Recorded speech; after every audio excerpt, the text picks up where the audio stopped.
तो गाइज़ आज मैं आप लोगों को ना एक अपने बचपन की बात बताती हूँ। बात क्या, हँसने वाली कहानी है। मैं वही फर्स्ट या सेकंड में पढ़ती थी। तो यहाँ पे ना पंजाबी पढ़ाते हैं, तो मुझे इतने अच्छे से पंजाबी नहीं आती थी और मैं फर्स्ट या सेकंड में ही थी। तो हम लोग ना जून की छुट्टियों में चले गए अपने गाँव। तो वहाँ जब मैं पंजाबी की बुक पढ़ती थी तो सब लोग ना वो न्यू बुक, हमारे वहाँ पंजाबी तो पढ़ाई नहीं जाती है, तो सब लोग ना वो न्यू बुक देख के कहते थे कि मतलब हमें भी सुनाओ इसमें क्या लिखा हुआ है। और आता तो उन लोगों को भी कुछ नहीं था क्योंकि वो लोग ज़्यादा पढ़े लिखे थे नहीं और हमारे यहाँ भी किसी को ज़्यादा पंजाबी आती नहीं थी। तो मुझे ना एक पंजाबी में जैसे गुरु होते हैं, गुरु नानक देव जी, मुझे उनकी कहानी मतलब ज़बानी याद थी।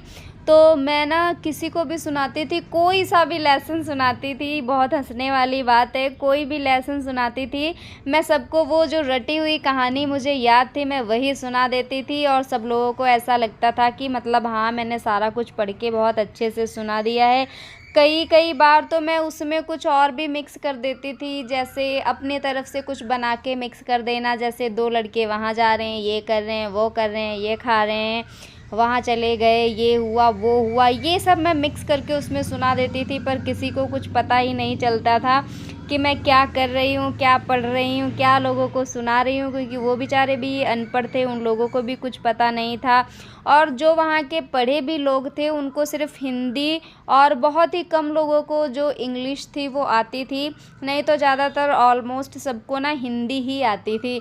तो अब मैं सोचती हूँ कि हे भगवान, मैंने ये क्या मतलब क्या क्या मैंने किया है बचपन में। तो वो सोच के ना मुझे बहुत हंसी आती है और मैं आप लोगों से मतलब ये मैंने कहानी शेयर की है आज आप लोगों से। तो आप लोग भी मुझे कमेंट करके बताएं कि मतलब कई लोग बचपन में ऐसा करते होंगे शायद, क्योंकि मैं अकेली नहीं हूँ जो मैं ये करती होंगी। जैसे मैं भी छोटी थी, मुझे कुछ पता नहीं था। अब हम किसी को ये कहें कि नहीं जी हमें तो पढ़ना आता ही नहीं है, ये तो हमें आता ही नहीं है, बस हम ऐसे ही किताब लेकर आ गए, तो उससे अच्छा है कि हम अपने आप को बचा लें और कुछ ना कुछ ऐसे ही पढ़ के सुना दें। तो मैंने भी वही किया और आप लोग भी कमेंट करके बताएं मुझे कि आप लोग ऐसा कब करते हैं। और पर लेकिन अब मेरा बेटा ऐसा नहीं कर सकता है क्योंकि उसे पता है कि मम्मी को सारा कुछ आता है। मुझे पंजाबी भी आती है, हिंदी भी आती है, इंग्लिश भी आती है, तो वो मेरे साथ ऐसा बिल्कुल नहीं कर सकता क्योंकि उसे पता है। और एक मज़े की बात ये है कि जहाँ जिस स्कूल से मैंने अपनी पढ़ाई की है ना +2 तक, उसी स्कूल में मेरा बेटा भी पढ़ रहा है। तो वो तो मुझे बेवकूफ़ बना ही नहीं सकता क्योंकि मैं उससे पहले जो वो कर रहा है, वो कहावत होती है ना कि जो